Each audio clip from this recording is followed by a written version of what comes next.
Investigadores del Instituto de Física de la UNAM realizaron una nueva exploración al interior de la pirámide del castillo de Chichén Itzá. Una de las 7 maravillas del mundo moderno, la pirámide de Kukulcán. Aspiran a ver el corazón de la pirámide y confirmar teorías que han intrigado a historiadores por décadas. ¿Pero qué tiene de especial esta exploración?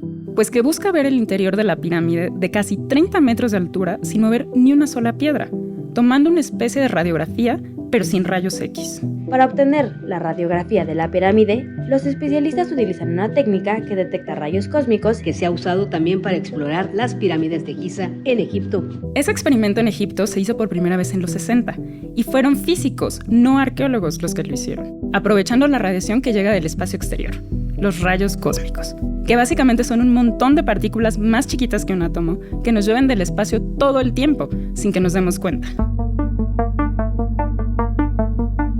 Hacia 1932 había una inquietud por entender cuál era la composición y la naturaleza de los rayos cósmicos. Adriana Minor es experta en la historia de la ciencia en México y América Latina, y en particular ha investigado a quienes estudiaron los rayos cósmicos. Para esa época se sabía que venían del espacio exterior, pero luego hacia los años 30 se considera que los rayos cósmicos podrían estar formados por partículas que no tienen carga eléctrica o bien que podrían ser formados por partículas con carga eléctrica. Para determinar si era una opción o la otra, había diferentes posibilidades de investigación y una de ellas era tomar mediciones de rayos cósmicos, ir los físicos con sus instrumentos, ir a diferentes lugares del mundo, y en México quien lo llevó fue Manuel Sandoval Vallarta.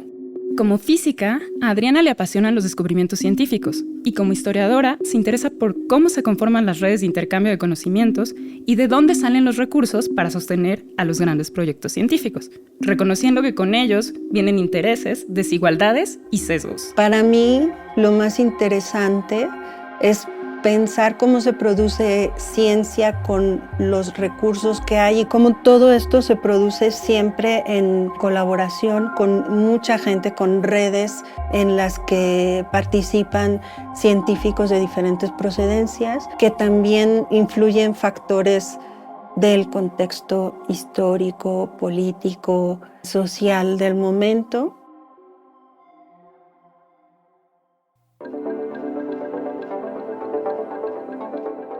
¿Qué es la ciencia y a qué intereses responde? ¿Quién define qué es estar avanzado o atrasado? ¿De dónde viene la idea de que en México y América Latina no se produce ciencia?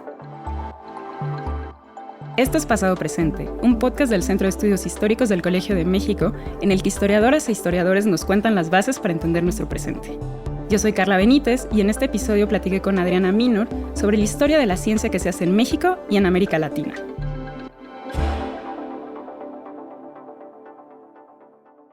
Yo soy Adriana Minor García, soy profesora investigadora en el Centro de Estudios Históricos. Soy historiadora de la ciencia, estudié la licenciatura en física y luego realicé estudios de maestría y doctorado en historia de la ciencia y esa es mi especialidad fundamental. Mis temas de investigación son sobre todo historia de la física en el siglo XX, con un énfasis especial en México y en América Latina. He trabajado bastante sobre una perspectiva transnacional de la historia de la ciencia y de las conexiones, intentando salirme de los marcos nacionales. Y mi más reciente trabajo es sobre historia del estudio de los rayos cósmicos en América Latina, en primera mitad del siglo XX. También trabajé sobre una especie de aproximación biográfica a la trayectoria de Manuel Sandoval Vallarta, primer físico mexicano formado como tal en Estados Unidos, interesándome especialmente en su labor para crear conexiones científicas en la región entre Estados Unidos y América Latina,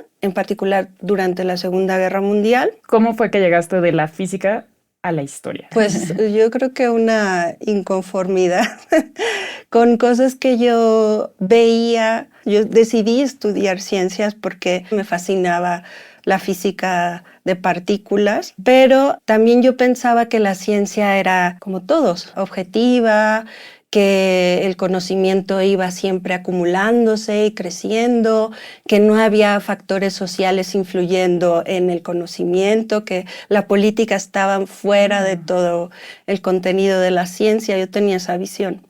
Entonces, cuando entré a la facultad me di cuenta que era mucho más complejo que eso, que las cuestiones sociales y las cuestiones políticas, las cuestiones de clase social inclusive y de género también, tenían mucho que decir sobre cómo se hace ciencia, por qué se hace ciencia de cierta manera, por qué se trabajan ciertos temas, en fin. Entonces, un poco con esa inquietud después de terminar el doctorado, o eso me transmitió, de cómo cambiando un poco la mirada, ya no es una visión idealizada de la ciencia, pues aparecen muchos problemas que no son solamente concernientes a la ciencia en sí, sino también a la sociedad, a la historia. También tiene sus propias metodologías, sus propias maneras de construir una cierta objetividad en sus propios sesgos también. Y sus sesgos, etcétera, por supuesto. Yo, digamos, no pongo en un estatus superior ni a una ni a otra. O sea, para mí la historia y la ciencia pues se pueden entender de manera paralela o ver cruces o pensar de una manera similar.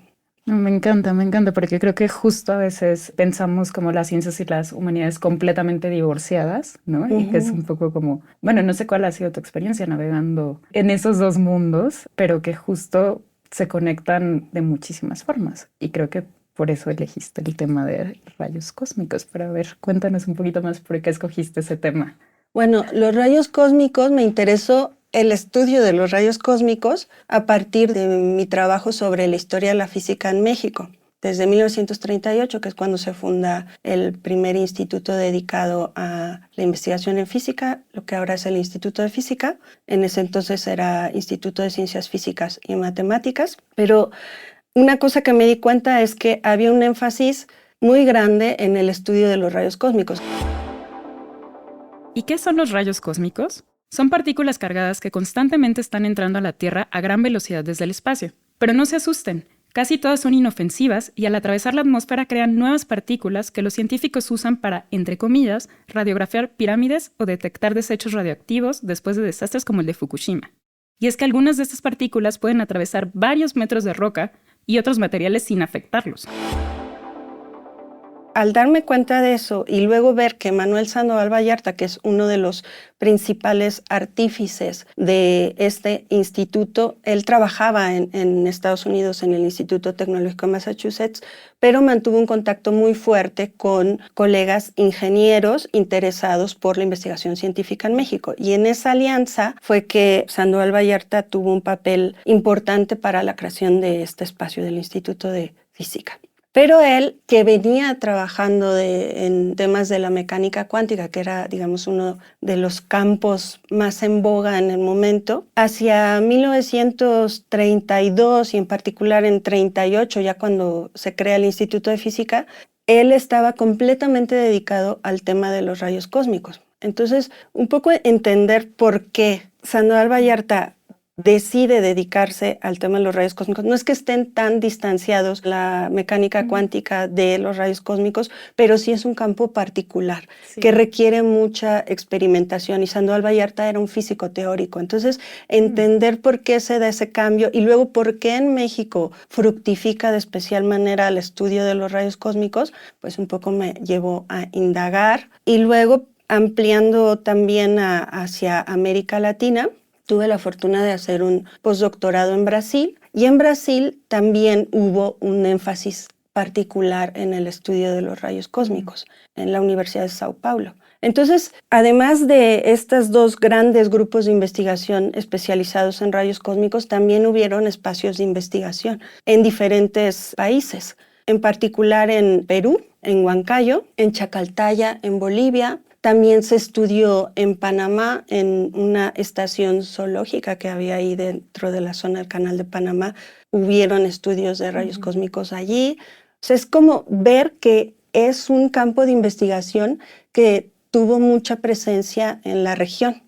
Entonces, mi principal inquietud fue esa, entender por qué en América Latina se estudiaron los rayos cósmicos con especial énfasis. Porque también mencionas que no nada más es un interés geográfico, ¿no? O sea, lo que encontraste es que América Latina podía aportar algo especial a ese campo de estudio, ¿no? Entonces, a ver, cuéntanos un poquito más de qué encontraste. Sí, la cuestión es que hacia 1932 había una inquietud muy grande entre los físicos de la época por entender cuál era la composición y la naturaleza de los rayos cósmicos.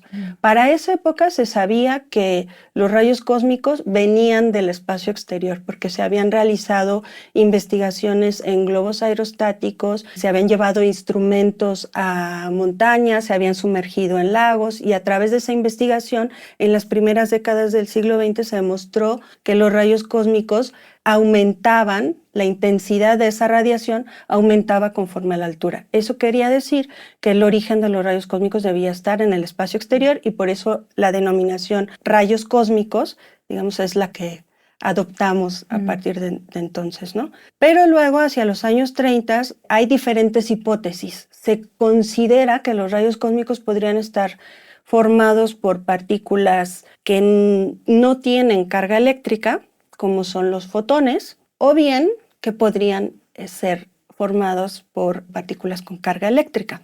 Entonces, para determinar si era una opción o la otra, había diferentes posibilidades de investigación y una de ellas era tomar mediciones de rayos cósmicos, ir los físicos con sus instrumentos, ir a diferentes lugares del mundo, hacer expediciones, o sea, es como una expansión geográfica de la investigación de rayos cósmicos a través de las expediciones con esta intención. Vamos a ver cuáles son las variaciones en la intensidad de rayos cósmicos en diferentes puntos del globo terráqueo.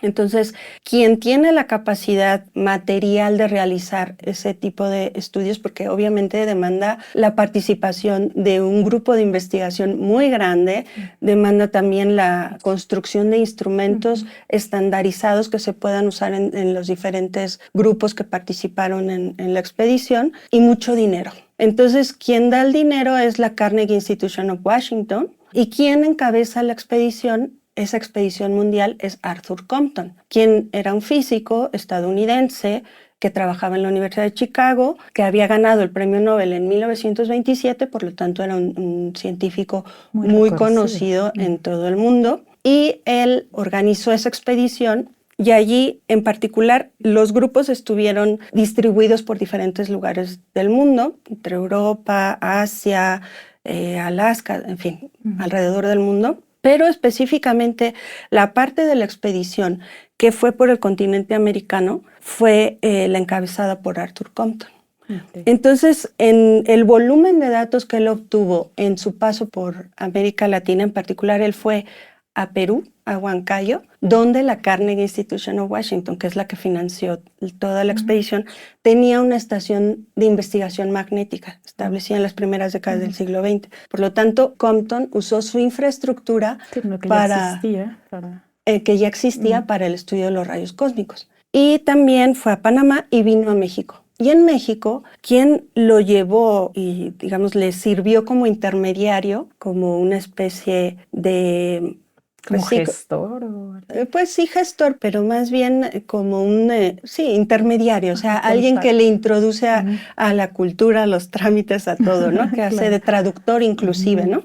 Fue Manuel Sandoval Vallarta. Entonces, digamos, el resultado general de la expedición de Arthur Compton es que demuestra que hay una relación entre la intensidad de la radiación cósmica que se detecta en la superficie terrestre con la variación en la intensidad del magnetismo terrestre. A ese efecto, que le llaman el efecto de latitud magnética, expresa esa relación. Si las partículas que forman los rayos cósmicos no fueran partículas con carga eléctrica, no haría ninguna diferencia con respecto a la variación de la latitud magnética. Ese es un resultado experimental. Pero el resultado experimental, a su vez, tiene un soporte teórico. Y el soporte teórico lo propone Manuel Sandoval Vallarta en conjunto con un físico belga, que es padre, que es Georges Lemaître. Ellos escriben un artículo explicando los datos que obtiene Arthur Compton en su expedición, considerando que la Tierra es una especie de imán que tiene un campo magnético y que dependiendo de la posición en la que se mide, va a haber una cierta intensidad magnética y eso va a determinar qué intensidad de radiación cósmica se detecta, ¿no? Y eso también hace que sea relevante, demuestra la relevancia de tomar mediciones de rayos cósmicos, de estudiar los rayos cósmicos en una zona que se llama el ecuador geomagnético, que no coincide exactamente con el ecuador geográfico, está un poco desplazado, pero eso hace, digamos, más interesantes las mediciones que se puedan realizar y el estudio permanente de los rayos cósmicos en sitios ubicados en altura, porque en altura se detecta con mayor intensidad los rayos cósmicos, y en lugares cercanos al ecuador geomagnético. Entonces, digamos, esa es una primera razón que es geográfica y geofísica de las características que tiene América Latina para que se estudie los rayos cósmicos, ¿no? Pero luego no es solamente esos elementos, esos elementos son geográficos y geofísicos, pero hay otras características que también permiten que ese estudio tenga mayor soporte en la región. Una de ellas es la infraestructura, como ya mencioné, el caso del Observatorio Magnético de Perú, el de Huancayo, que es parte de la Carnegie. También en México hay otro observatorio magnético en Teoloyucan, Estado de México, que se crea, tiene un recorrido propio porque interesa hacer un monitoreo del magnetismo terrestre también a nivel mundial a principios del siglo XX. Entonces, como parte de ese otro emprendimiento científico de determinar cuáles son las variaciones del magnetismo terrestre en la Tierra, que es también un tipo de movilización de la ciencia a escala global, eso también crea a su vez otras infraestructuras, que son las estaciones magnéticas, como la de Huancayo, la de Teoloyucan, y esas estaciones son parte de una red de estaciones para el monitoreo permanente de los rayos cósmicos. Y eso permite una expansión temporal del estudio de los rayos cósmicos. Lo anterior, lo que había dicho antes sobre la expedición de rayos cósmicos, era un intento de expandir geográficamente el estudio de los rayos cósmicos y el establecimiento de estas estaciones donde van a poner instrumentos especialmente diseñados para que tomaran registros continuos de la intensidad de rayos cósmicos, ese tipo de instrumentos que pudieran ser instalados en lugares con características idóneas en términos de eso, de la altitud y la latitud magnética. Entonces, eso, digamos, la infraestructura.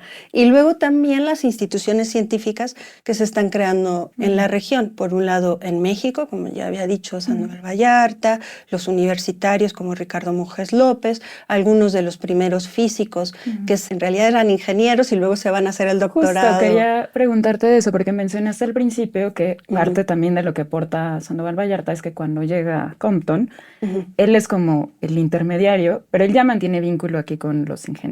Entonces, de alguna forma ya nos contaste cuál fue como el resultado teórico y experimental de estas mediciones, pero también tiene un resultado no solo en la sociedad mexicana, sino en las instituciones, ¿no? O sea, digamos que podría verse como que se confirmó que los rayos cósmicos sí vienen del espacio y el impacto que tiene el ecuador magnético, pero también en México no se queda en esta expedición, se regresa a Compton y ya está, ¿no? O sea, dejó una herencia. Yo pienso que por un lado se conjunta una manera de producir ciencia, que un convencimiento de Arthur Compton que yo creo que se demuestra por el tipo de alianzas que hizo en muchos lugares donde tomó mediciones. Él no fue un clásico científico, digamos, que va a los lugares, extrae datos, se va y se olvida. Él fue un físico que se interesó por mantener contactos, por crear alianzas de largo plazo. Entonces, eso por un lado, o sea, no sé si es una cosa de personalidad de Arthur Compton que no tienen otros científicos, porque hay que decir también que hubieron otras expediciones de rayos cósmicos como otro físico estadounidense, Robert Millikan, también premio Nobel, también él lleva a cabo mediciones en México y otras expediciones, pero no tienen el mismo efecto que las de la expedición de Compton, yo creo que por su voluntad de mantener esos contactos. Entonces se conjuga esa manera de hacer ciencia de Compton, más el interés de Manuel Sandoval Vallarta de también mantener sus vínculos en México, aunque él estaba en Estados Unidos, mantener esos vínculos en México, y por otra parte de los ingenieros y universitarios en México que están interesados por crear instituciones científicas. Entonces se conjunta todo eso, más las características que ya está mostrando los rayos cósmicos en sí, ¿no? O sea, que se demuestra que se pueden estudiar de una manera particular e interesante para todas las preguntas que todavía hay. Hay muchas preguntas sobre esta radiación en lugares con características particulares en términos de altitud y de latitud magnética. Entonces se conjugan todos esos elementos, creo, para que tenga bases y tenga un arraigo el estudio de los rayos cósmicos en México y en otros lugares. En otro momento me contaste sobre la participación de muchos de estos científicos en foros internacionales organizados por la UNESCO, y cómo a lo mejor de una forma sutil, pero empiezan como a cuestionar este discurso hegemónico de la ciencia, sobre todo la ciencia del norte global, porque creo que van muy de la mano este desarrollo obviamente hay un intercambio entre Estados Unidos, América Latina, Europa y todos los que están trabajando esto, pero también hay como un sabor, por así decirlo, como muy local de hacer conocimiento, ¿no? Bueno, es que en toda esta imagen igual faltaría contar que hay, digamos, alrededor del estudio de los rayos cósmicos, se crean instituciones o las instituciones científicas que se están creando en América Latina en esas décadas finales de los 30, pues encuentran en el estudio de los rayos cósmicos un espacio favorable para hacer investigación en física que no demanda muchos recursos.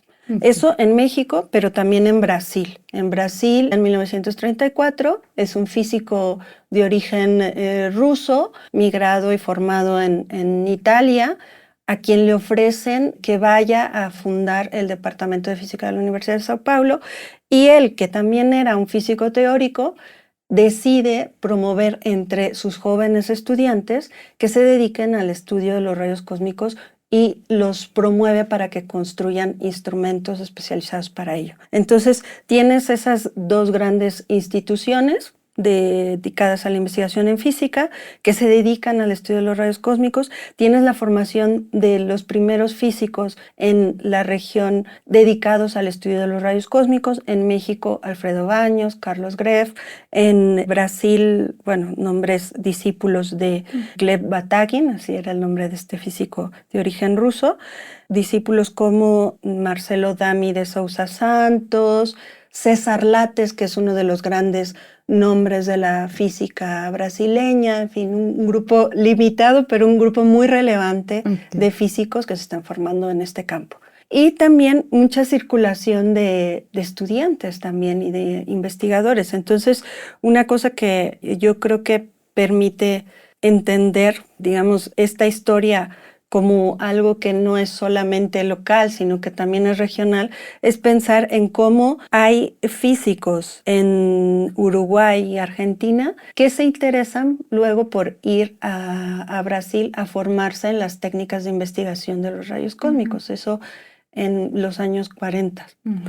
Pero ahí, digamos, estamos hablando todavía de un contexto que a nivel internacional es el contexto de la Segunda Guerra Mundial, donde hay también un interés por el fomento de las relaciones interamericanas, como se le denominaban en aquella época, y donde científicos como Arthur Compton, el de la expedición del 32, pues tienen una función como de un tipo de representante de diplomático en realidad, que va a tener esa función de mostrar la importancia de las relaciones científicas interamericanas. Entonces, hay otra expedición famosa de Compton en 1941 que viaja a Brasil para hacer, de nuevo, le interesa tomar sus mediciones en un momento en el que todos los recursos o parte importante de los recursos para la ciencia están dirigidos a la investigación de guerra.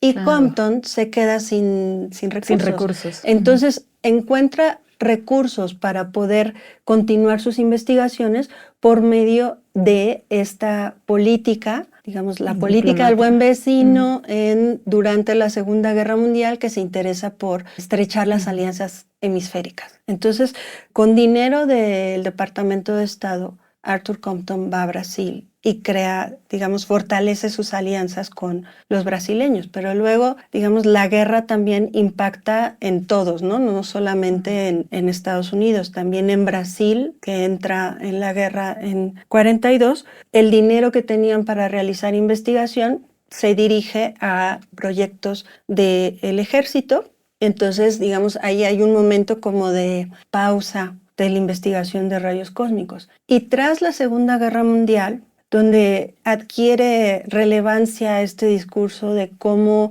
la ciencia nos va a ayudar a resolver problemas múltiples y cómo es a través de la ciencia que también podemos fomentar la paz después de las bombas atómicas. Claro. Entonces, pensar cómo el papel que tiene la ciencia en la diplomacia y para lo que en ese momento se considera relevante como la construcción de la paz y el desarrollo, en fin. Entonces, como parte de esa movilización también de diplomática y científica, la UNESCO, que se crea en 1946, adopta entre sus tareas el fomento de la cooperación científica a nivel internacional. Para ello, la UNESCO divide el mundo en diferentes regiones. Entonces, para América Latina crea, y para otras regiones del mundo también, crea una oficina para la cooperación científica regional. Y esa oficina se encarga a su vez de organizar encuentros con los científicos más importantes de la región. Claro. Y entonces es en esos encuentros a los cuales asisten algunos de los físicos dedicados a rayos cósmicos, entre otras áreas, pero asiste Sandoval Vallarta, asiste César Lattes, que es un físico muy relevante, brasileño. Entonces se reúnen para discutir en qué áreas de la ciencia que se produce en América Latina vale la pena, digamos, que inyectar recursos para la creación, el fortalecimiento de los mecanismos de la cooperación científica. Entonces allí es cuando los científicos de la región reaccionan un poco al discurso que tiene la UNESCO y que tienen otras instituciones internacionales que suponen que en América Latina es una región donde hay muy poca ciencia o hay nada de ciencia. Y mientras que en Estados Unidos o en Europa, los países europeos van a poder ellos compartir los beneficios de la ciencia que ellos producen, que suponen que es la ciencia de frontera, ¿no? Entonces ahí es, digamos, donde también se crea este discurso de los países avanzados científicamente y los países atrasados. En ese momento le llamaban los países centrales y los países periféricos. Entonces, los científicos latinoamericanos, entre ellos fisiólogos importantes como Miguel Osorio de Almeida, que es brasileño, y Bernardo Husey, que es argentino, Carlos Monge, que es peruano, todos ellos fisiólogos especializados, sobre todo Carlos Monge, en la fisiología de altura, intentan poner en cuestión ese supuesto de que en América Latina no se produce ciencia. No quieren decir que la ciencia que se produce en América Latina es de avanzada, pero sí quieren decir que la ciencia que se produce en América Latina ha tenido un cierto papel relevante en diferentes ámbitos del conocimiento, ¿no? Entonces, por un lado está la fisiología de altura, pero también destacan el estudio de los rayos cósmicos y por qué América Latina puede dar al mundo, aportar conocimiento en estos ámbitos que sea de relevancia internacional. Claro, y en ese sentido, ¿consideras que tuvo un impacto este discurso? ¿Crees que sí ha cambiado un poco esta percepción o que se sigue repitiendo esta, no sé cómo llamarlo, pues hasta cierto punto como discriminación, no sé cómo lo llamarías? Porque, bueno, preparando la entrevista, nuestra productora me compartió un ejemplo de una publicación de los 60s, como el mismo descubrimiento que intentó publicar un argentino fue rechazado de los papers internacionales. Años después lo vuelve a publicar un científico estadounidense. Es lo mismo. De hecho, el nombre que le pone a la propuesta es con el nombre del investigador original, ¿no? Y ya se acepta.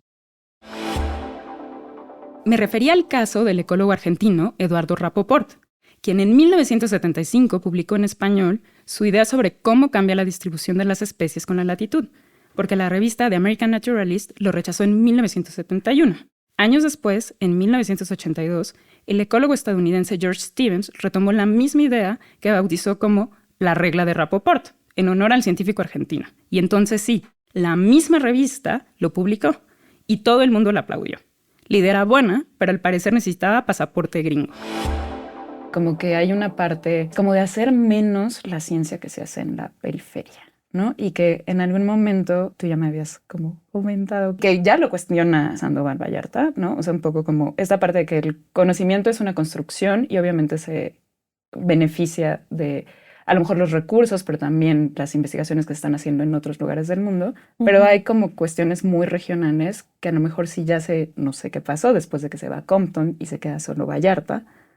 Si hay cambia la percepción que tienen esos conocimientos, ¿no? O sea, si se reciben con la misma atención o se les da la misma importancia que cuando están encabezados por un investigador norteamericano, tal vez. Sí, bueno, como decías antes, son los sesgos que tiene la ciencia, ¿no?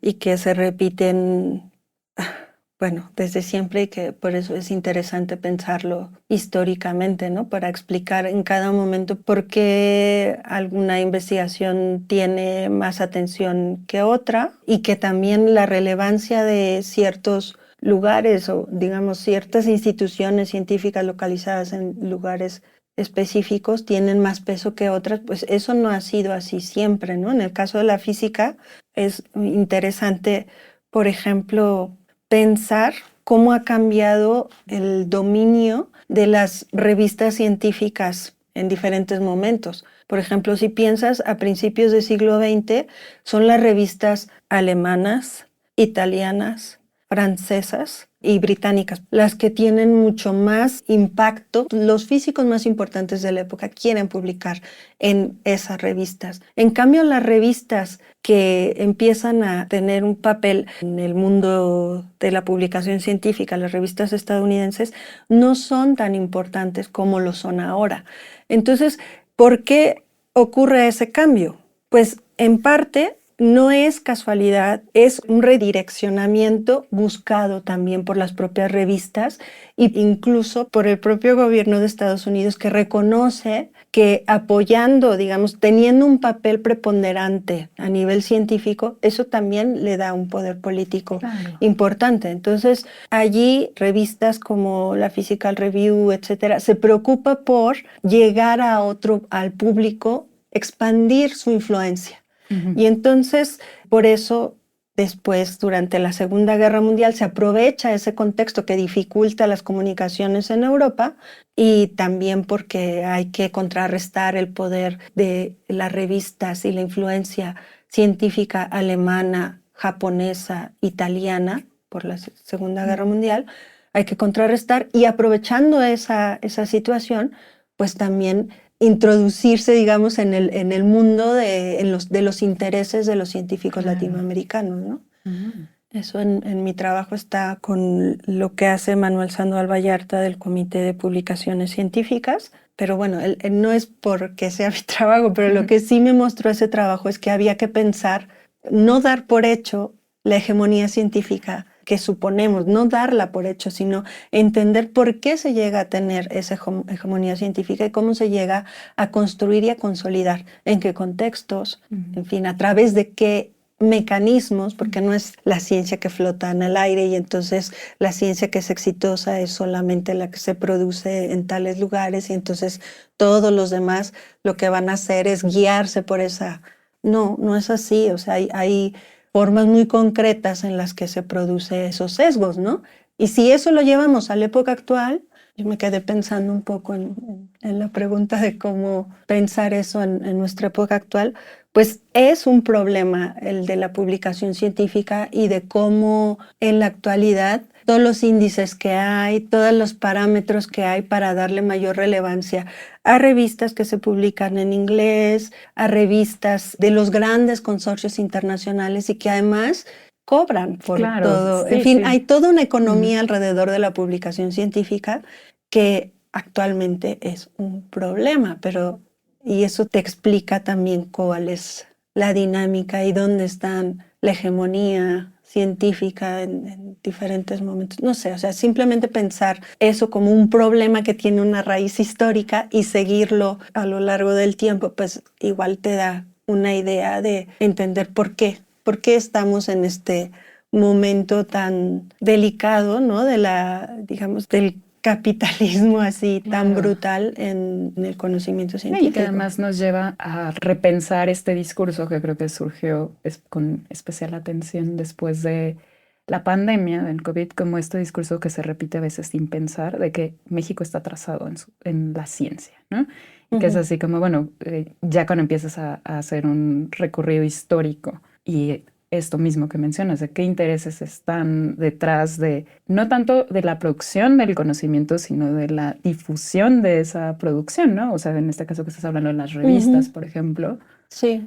Como que vuelve más compleja la discusión. O sea, yo no quiero decir que la ciencia que producimos es lo más importante que sea, o sea, no, tampoco es eso, sino para mí lo más interesante es pensar cómo se produce ciencia con los recursos que hay y cómo se movilizan esos recursos para producir ciencia y cómo todo esto se produce siempre en colaboración con mucha gente, con redes en las que participan científicos de diferentes procedencias, que también influyen factores del contexto histórico, político, social del momento.